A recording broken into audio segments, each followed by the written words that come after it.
Light இருக்கா? Light இருட்டா இருக்கு.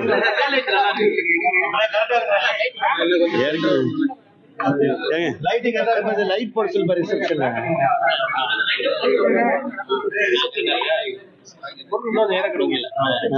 பிரைட்டா இருக்கு.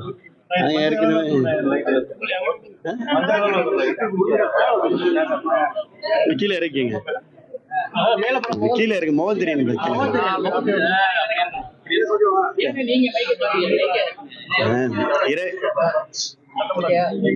இரண்டு நாட்களுக்கு முன்னதாக புதுக்கோட்டையில தண்ணீர் பந்தலை கோடை காலத்திற்காக முதலாக மரியாதைக்குரிய அண்ணன் எடப்பாடி அவர்களுடைய ஆணைக்கிணங்க புதுக்கோட்டையில அதிமுக சார்பில் தண்ணீர் பந்தலை திறந்து வச்சுட்டு பத்திரிகை ஊடகத்துறை நண்பர்களை உங்களை பார்த்து நீங்க கேட்ட கேள்விக்கு நான் பதில் சொன்னேன். அதுல நான் சொன்ன முதல் பாயிண்ட் தமிழ்நாடு முழுக்க வெப்ப அலை வீசுகிறது. உச்சி வெயில் மண்டையை பிளக்கக்கூடிய அளவிற்கு கடுமையா இருக்கு. ஸ்ட்ரோக் வந்துடும். இது அரசாங்கம் சரியான கைட்லைன்ஸ் கொடுக்கல அப்படின்னு நான் முதல் குற்றச்சாட்டை வச்சேன். அன்று மாலையே மாண்புமிகு முதலமைச்சர் அவர்கள் அரசு அதிகாரிகளோடு அவர் மீட்டிங் நடத்தி கைட்லைன்ஸை வெளியிட்டார். இந்த வெப்ப காலங்கள்ல, கோடை காலத்துல பொதுமக்கள் எப்படி பாதுகாப்பா இருக்கணும் அப்படின்னு அவர் கைட்லைன்ஸ் வெளியிட்டார். அது ஒரு நல்ல விஷயமா நான் பாக்குறேன். அன்றைக்கே நான் இன்னொரு குற்றச்சாட்டை வைத்தேன். நீங்க தான் கொஸ்டின் கேட்டீங்க, சுகாதாரத்துறை செயல்படுகிறதா என்று கேட்டேன். நான் சொன்னேன் இதுவும் சுகாதாரத்துறை கீழே தான் வருது. வெயில்ல பிளென்டி ஆஃப் வாட்டர்ஸ், தண்ணி அதிகமா குடிக்கணும், மோர் குடிக்கணும். டீஹைட்ரேஷன் ஆயிரும். டீஹைட்ரேஷன் ஆனா அவங்களுக்கு ரொம்ப வயதானவர்களுக்கெல்லாம் பாதிப்பு ஏற்படும் சொன்னேன். உடனே சுகாதாரத்துறை சென்னையில மீட்டிங் நடத்தி, பொது சுகாதாரத்துறை இயக்குனர் டாக்டர் செல்வநாயகம் மீட்டிங் நடத்திருக்காரு. மீட்டிங் நடத்தி தமிழ்நாடு முழுக்க 1000 இடங்கள்ல டீஹைட்ரேஷனை போக்குறதுக்கு ORS கரைசல் அரசு சார்பில் வழங்கப்படும் சொன்னாரு. நான் அதை வரவேற்கிறேன். அதுக்கு அது ஒரு நல்ல விஷயம். நம்ம சொன்னோம் உடனே. அப்ப நான் ஒரு எதிர்கட்சியுடைய சட்டமன்ற உறுப்பினர், மக்களுடைய கருத்தை நான் ஒழிக்கணுமா வேண்டாமா? இந்த மாவட்டத்துல 6 சட்டமன்ற உறுப்பினர் இருக்கிறாங்க. நான் ஒரு ஆள் தான் எதிர்கட்சி சட்டமன்ற உறுப்பினர். அப்ப எதிர்கட்சி சட்டமன்ற உறுப்பினர் என்ற முறையில் இந்த மாவட்டத்தோட பிரச்சனையை நான் ஓங்கி குரல் கொடுக்கணும். அதான் என் கடமை. அதுக்குதான் எனக்கு மக்கள், நான் 1800 ஓட்டுல ஜெயிக்கல, சட்டத்துறை அமைச்சர் மாதிரி 24,000 25,000 வாக்குகள் வித்தியாசத்துல நான் ஜெயிச்சிருக்கிறேன். அப்ப எனக்கு நம்ம இந்த மக்களுக்காக நான் ஓங்கி ஒழிக்கணும். அப்ப மாவட்டத்துல நான் தண்ணி பிரச்சனைன்னு சொன்னேன். நான் இப்ப பத்திரிகையாளர் உங்களை பார்த்து கேட்கிறேன், நீங்க எல்லாம் புதுக்கோட்டையில தானே இருக்கிறீங்க, டெய்லி தண்ணி வருதா? அதுதான் வரல. எத்தனை நாளைக்கு ஒரு தடவை வருது? 15 நாளைக்கு. இப்ப நீங்களே சொல்றீங்க புதுக்கோட்டையில 15 நாளைக்கு ஒரு தடவை தான் தண்ணி வருது. அப்ப நான் என்ன சொன்னேன்? வார்த்தைகளை ரொம்ப கண்ணியமா சொன்னேன். நான் அரசியல்ல தடுமாறாத ஆள், அரசியல்ல தடமும் மாறாத ஆள், அரசியல் தடம் மாறாத ஆள், அரசியல்ல தடுமாறாத ஆள். ரகுபதி அவர்கள், மரியாதைக்குரிய ரகுபதி அவர்கள் அரசியல்ல தடம் மாறியவர். அதனால இப்ப தடுமாறுறாரு. நேற்று அவர் அதிமுக இருந்தார், இன்னைக்கு திமுக இருக்கார். நாளைக்கு எந்த கட்சியில இருப்பாருன்னு எனக்கு தெரியாது. ஆனால் இப்ப இருக்கிற அவர் திமுக கட்சியில அவர் தலைமையில தன்னுடைய இருப்பிடத்தை தக்க வைத்துக் கொள்வதற்காக, தன்னுடைய இருப்பிடத்தை காண்பிப்பதற்காக மாவட்டத்துல தண்ணீர் பிரச்சனை என்று சொன்ன உடனே அவர் என்ன செஞ்சிருக்கணும்? அமைச்சர் என்ன செஞ்சிருக்கணும்? உடனே கலெக்டர் ஆபீஸ் இங்க இருக்கு, அமைச்சருக்கு உடனே மாவட்ட கலெக்டர் ஆபீஸ்க்கு போயிட்டு காவல் நம்ம எல்லா அதிகாரிகளையும் கூப்பிட்டு, குறிப்பா டுவாட் டிபார்ட்மெண்ட் குடிநீர் வடிகால் அதிகாரிகளை கூப்பிட்டு, உள்ளாட்சித்துறை அதிகாரிகள் எல்லாம் கூப்பிட்டு, இது மாதிரி ஒரு எதிர்க்கட்சி சட்டமன்ற உறுப்பினர் பேசுறாரு, இப்ப உண்மையிலே இங்க தண்ணி பிரச்சனை இருக்கா, தண்ணி 15 நாளைக்கு ஒரு தடவை வருதா, இதை எப்படி நம்ம போக்கணும், இந்த கோடை காலத்தை இந்த தண்ணியை நம்ம எப்படி சமாளிக்கணும், அடுத்து மக்களுக்கு எப்படி தண்ணி, நான் மக்களுக்காக தானே பேசுறேன், இந்த புதுக்கோட்டை மாவட்ட மக்களுக்காக தான் நான் குரல் கொடுத்தேன். அப்ப இந்த தண்ணி பிரச்சனையை பேசினா அதை திசை திருப்பதற்காக யார் மடை மாற்றினால், நான் தண்ணியை திசை திருப்புவதற்காக, இந்த மாவட்டத்துல தண்ணீர் பிரச்சனை கடுமையாக இருக்கிறது, மக்கள் போராட்ட மனநிலைக்கு செல்ல இருக்கிறார்கள் என்பதை நான் சொல்லுகின்ற பொழுது, இதற்கு குடிநீர் அதிகாரிகளை அழைத்து, குடிநீர் வாரிய அதிகாரிகளை அழைத்து ஒரு ஆய்வு கூட்டம் கூட நடத்தி உண்மை நிலை என்பதை தெரிந்து கொள்ள தயாராக இல்லாத ஒரு சட்டத்துறை அமைச்சராக இந்த அமைச்சர் இருக்கிறார். உடனே வார்த்தையில விஷத்தை கக்குகிறார், நெஞ்சில வன்மத்தை கக்குகிறார். தனிப்பட்ட முறையில விஜயபாஸ்கர் காவிரி தண்ணீரை இடைமறித்து வழிமறித்து நான் வயலுக்கு பாய்ச்சுகிறேன் என்று சொல்லுகிறார். 24 மணி நேரம் டைம் கொடுக்குறேன், 24 hours டைம். அவர் 1 மணி நேரம் சொன்னார்ல, 24 மணி நேரத்துல பத்திரிகையாளர்கள் எல்லாம் அவர் அழைத்து கொண்டு போய், அவர் அங்க போய் எங்கே நான் எந்த இடத்துல இடைமறித்திருக்கிறேன், எத்தனை வயலுக்கு நான் தண்ணீர் பாய்ச்சிருக்கிறேன் என்பதை ரகுபதி அவர்கள் நிரூபிக்க தயாரா. அவர் நிரூபிக்கல அப்படின்னா அவரு சட்டத்துறை அமைச்சர் பதவியை ராஜினாமா செய்வதற்கு தயாரா என்ற கேள்வியை நான் பகிரங்கமாக கேட்க விரும்புகிறேன். நான் மீண்டும் சொல்றேன், நான் அரசியலில் எவ்வளவு சோதனை வந்தாலும் தடம் மாறாமல் இருக்கிறேன், தடுமாறாமல் வார்த்தைகளை பயன்படுத்துகிறேன். அவர் அரசியலில் தன்னுடைய சுய லாபத்திற்காக பலமுறை அவர் தடுமாறியவர், பலமுறை அவர் தடம் மாறியவர். நான் மீண்டும் சொல்லுகிறேன், நேற்று அவர் அதிமுக இருந்தார், இன்றைக்கு திமுக இருப்பார், நாளைக்கு அவர் எந்த கட்சியில் இருக்காருன்னு அவருடைய தலைமைக்கு தெரியாது. தலைமைக்கு தன்னுடைய இருப்பிடத்தை காண்பதற்காக இது போன்ற ஒரு அவதார சுட்டு, ஏதோ கல்லூரிக்கு தண்ணி பாய்ச்சிறேன் என்பதையும் வயலுக்கு தண்ணி பாய்ச்சிறேன் என்றதையும் நான் சொல்றேன். எல்லாம் ரைட்டு, எனக்கும் ரகுபதிக்கான பிரச்சனையை நான் பாத்துக்கிறேன். யாரும் அதுல வேண்டியதில்லை.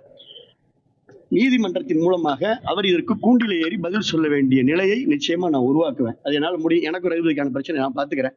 புதுக்கோட்டையில தண்ணி பிரச்சனையை பாக்குறது யாரு? இந்த மாவட்டத்திற்கு உங்களுக்கும் எனக்கும் என்னுடைய என்னுடைய வீட்டிலேயே இழுப்பூர்ல எங்க வீட்லயே தண்ணி சரியா வர மாட்டேங்குது. வீட்டுக்கு குடும்பத்துக்கே தண்ணி வரல. காலைல எங்க அம்மா சொல்றாங்க, தம்பி பைப்ல காத்து தானே தம்பி வருது, தண்ணி எங்கப்பா வருது, இல்ல வயலுக்கு எங்கப்பா பாய்ச்சறது எங்க அம்மா சொல்றாங்க. அதனால தயவு செய்து நான் உங்கள்கிட்ட என்ன கேட்கிறேன், புதுக்கோட்டை மாவட்டத்திலே தண்ணி பிரச்சனை யார் பாக்குறது? நான் கேட்கிறேன், 3 ஆண்டு காலமாக இவர் அமைச்சரா இருக்காரா இல்லையா? புதுக்கோட்டை மாவட்டத்துல மரியாதைக்குரிய எடப்பாடி அவர்கள் ஒரு விவசாய குடும்பத்தை சார்ந்த ஒரு முதலமைச்சர். காமராஜர் காலத்துல, கலைஞர் காலத்துல, எம்ஜிஆர் காலத்துல, அம்மா காலத்துல நிறைவேற்ற முடியாத திட்டத்தை எடப்பாடியார் காவிரி வைகை குண்டாறு திட்டத்தை நிறைவேற்றணுமா இல்லையா? 700 கோடி நிதி ஒதுக்கணுமா இல்லையா? இன்னைக்கு ஆறு வெட்டப்பட்டு கொண்டிருக்கிறதா இல்லையா? கால்வாய் போடப்பட்டு கொண்டிருக்கிறதா இல்லையா? அத இந்த 3 பட்ஜெட்ல, திமுக பட்ஜெட்ல எத்தனை கோடி பணம் ஒதுக்கி? 1 ரூபாய் பணம் ஒதுக்கிருக்காங்களா? விவசாயி கேட்கிறான், பச்சை துண்டு அணிந்து இந்த மாவட்டத்துடைய 7 மாவட்ட விவசாயியை கேட்கிறார், 1 ரூபாய் நிதி ஒதுக்கி இருக்கிறார்களா? நான் கேட்கிறேன், 3 ஆண்டு காலமாக அமைச்சராக அரசாங்க காரில் பவனி வரக்கூடிய ரகுபதி அவர்கள் ஒரு முறையாவது அந்த காவிரி வெட்டப்படுகின்ற இந்த திட்டத்தை போய் பார்த்திருக்கிறாரா? சட்டமன்றத்தில் பேசியிருக்கிறாரா? நான் பேசியிருக்கிற சட்டமன்றத்தில் நிதியை தாருங்கள், மனம் மோந்து வாருங்கள், நிதியை தாருங்கள். நான் துரைமுருகன் கவன ஈர்ப்பு தீர்மானம் கொண்டு வந்தேன். காவிரி பிரச்சனைக்காக இன்றைக்கு அமைச்சர், நகர்ப்புற அமைச்சராக கூடிய நேரு ஒரு இடத்துல நான் விவாதம் செய்திருக்கிறேன். அவர் கூட ஏற்பாடு செய்கிறேன் என்றுதான் அவர் சட்டமன்றத்தில் அவர் பதிலளித்துக்கிறார். விராலிமலை குடிநீருக்காக பேசியிருக்கிறேன். புதுக்கோட்டையினுடைய குடிநீருக்காக நான் முன்னாள் புதுக்கோட்டை சட்டமன்ற உறுப்பினராக நான் பேசியிருக்கிறேன். இந்த மாவட்டத்துடைய எதிர்க்கட்சி சட்டமன்ற உறுப்பினருக்காக, இந்த மாவட்ட மக்களுக்காக, புதுக்கோட்டை நகராட்சிக்காக பேசுகிறேன். இன்னைக்கு கூட புதுக்கோட்டை நகராட்சி எதிர்த்து இன்னைக்கு போராட்டம் நடைபெறுகிறது. ஏதாவது இந்த அரசாங்கம் கண்டுக்குதா? அதனால தண்ணியை கொடுக்க முடியல, இந்த மாவட்டத்துல தண்ணியை கொடுக்க முடியல. கிரவுண்ட் வாட்டர் கீழே போயிடுச்சு. கோடை காலத்துல எப்படி சமாளிக்கிறதுன்னு இதுக்கு நம்ம ஏதோ இந்த கிராமத்துல பழமொழி சொல்லுவாங்கல்ல, பட்டுக்கோட்டைக்கு வழி கேட்டா கொட்டைப்பாக்கு என்ன விலை என்று சொல்வது போல, தனிப்பட்ட முறையில இது ஒரு ஏற்றுக்கொள்ள முடியாத ஒரு அபாண்டமான குற்றச்சாட்டை அவர் சொல்லியிருக்கிறார். 24 மணி நேரத்துல அவர் அதை நிரூபிக்க வேண்டும், இல்லை என்றால் அவர் பதவி விலக வேண்டும் என்பதை நான் வலியுறுத்தி சட்டத்துறை அமைச்சருக்கு கடுமையான கண்டனத்தை நான் தெரிவித்துக் கொள்கிறேன். முதல்ல மக்களுக்கு தண்ணியை கொடுங்க, முதல்ல குடிக்கிறதுக்கு தண்ணியை கொடுங்க. 2 குடம் தண்ணி இந்த மாவட்டத்துல புதுக்கோட்டை நகராட்சியில ஒரு டெய்லி கொடுக்க வேணாம். ஒரு நாள் அதிமுக ஆட்சி மேல ஒரு நாள் விட்டு ஒரு நாள் தண்ணியை கொடுங்க. அதுக்கப்புறம் நீங்க பேசுங்க. விராலிமலைக்கு தண்ணியை கொடுங்க. புதுக்கோட்டையில் இருக்கக்கூடிய ஒன்றிய பகுதியில் இருக்க நாங்கள் 2 ஸ்கீம் கொண்டு வந்தேன். என்ன செஞ்சோன்னு கேட்கிறாரு. இது வரைக்கும் விஜயபாஸ்கர் கோட்டை விட்டு விட்டேன்னு நான் சொல்றேன். 2 காவிரி திட்டத்தை 310 கோடிக்கு 1, 320 கோடிக்கு 1, 2 காவிரி கூட்டு குடிநீர் திட்டத்தை சட்டமன்றத்தில் பேசி பெற்றது நான். நிதியை ஒதுக்கியது நாங்கள் அதிமுக ஆட்சியில. 2ஐயும் எடப்பாடியார் எம்ஜிஆர் நூற்றாண்டு விழாவில் பைப்பை திறந்து தண்ணி கொடுத்தாரு. அந்த தண்ணி தான் இன்னைக்கு எல்லா கிராமத்துக்கும் போயிட்டு இருக்கு. தெரியுமா இல்லை? உங்களுக்கு உண்டுதான் இல்லை? தெரியுமா இல்லையா? அதான் அந்த தண்ணி தான் போயிட்டு இருக்கு. இது வரைக்கும் எந்த திட்டத்தையும் இந்த மாவட்டத்துக்கு கொடுக்கல. அரசு மருத்துவக் கல்லூரி புதுக்கோட்டை கொடுத்தது யார்? விஜயபாஸ்கர் போராடி கொடுத்திருக்கிறேன். அதிமுக ஆட்சியில கொடுத்துருக்கிறோம். அம்மா கொடுத்தாங்க, எடப்பாடியார் திறந்தார். அரசு பல் மருத்துவ கல்லூரியை கொடுத்திருக்கிறேன். ஆலங்குடி தொகுதிக்கு டிப்ளமோ கல்லூரியை கொடுத்துக்கிறோம். விராலிமலை தொகுதிக்கு வேளாண்மை கல்லூரியை கொடுத்துக்கிறோம். ITI கல்லூரியை கொடுத்திருக்கிறோம். முனிசிபாலிட்டியில் இன்னைக்கு எவ்வளவு பெரிய திட்டங்களை நாங்கள் கொண்டு வந்து கொடுத்திருக்கிறோம். நீங்க எண்ணி பாருங்க. இந்த பூங்கா யார் கொண்டு வந்தது? அதிமுக ஆட்சியில. காவிரி கொண்டு வந்தது அதிமுக. நான் 3 வருஷமா எந்த ஒரு திட்டத்தையும் இந்த மாவட்ட அமைச்சர் என்ற முறையில, சட்டத்துறை அமைச்சர் அவர் ஏற்கனவே எனக்கு சட்டத்துறை தான் இருக்கு, என்னை யாரும் சரியா கவனிக்கல அவரு ஒரு புலம்பிட்டு இருக்காரு. அவருக்கு அதிகமான அதுக்கு நல்ல வேணும்னா அவர் அது தன்னுடைய இருப்பை இப்படி காமிக்க கூடாது. மக்களுக்காக உழைக்கணும், மக்களுக்காக கஷ்டப்படணும். கஜா புயல நாங்க எப்படி களத்துல நின்னோம், எப்படி கொரோனா காலத்துல களத்துல நின்னோம், எப்படி எதுனாலும் மக்கள் பிரச்சனை களத்துல நிற்பதுதான் விஜயபாஸ்கர். விஜயபாஸ்கர்னா களத்துல நிற்பேன், போராடுவேன். அதனுடைய போராட்ட குணம். அதுக்காக திசை திருப்புற மாதிரி பேசுவது என்பது ஏற்புடையதல்ல. இப்போ நான் ரொம்ப கண்ணியத்தோட பேசுறேன். இதற்கு பிறகும் ரகுபதி அவர்கள் ஒரு வயதுல பெரியவர். எனக்கும் எங்க அப்பாவுக்கும் அவருக்கும் ஒரே வயசு. அதனாலதான் நான் வார்த்தையில ரொம்ப கவனமா கையாளுறேன். இனிமேலாவது ரகுபதி அவர்கள் இது மாதிரி தனிப்பட்ட விமர்சனங்களை, தனிநபர் தாக்குதல்களை திமுக தவிர்த்து கொள்ள வேண்டும். இல்லை என்றால் எனக்கு நிறைய விஷயம் இருக்கு. மூளைக்கு வந்து திரைத்துறையில் அவர் என்ன பண்ணியிருக்கிறாரு, திரைமறைவு துறையில் அவர் என்ன பண்ணியிருக்கிறாரு, இப்ப என்ன செஞ்சுட்டு இருக்கிறாரு அப்படின்ற விஷயங்களை நான் மூளைக்கு நான் வந்து திருமணை பிரச்சாரம் போட்டு அதிமுக ஒன்றும் சாதாரண இயக்கம் அல்ல.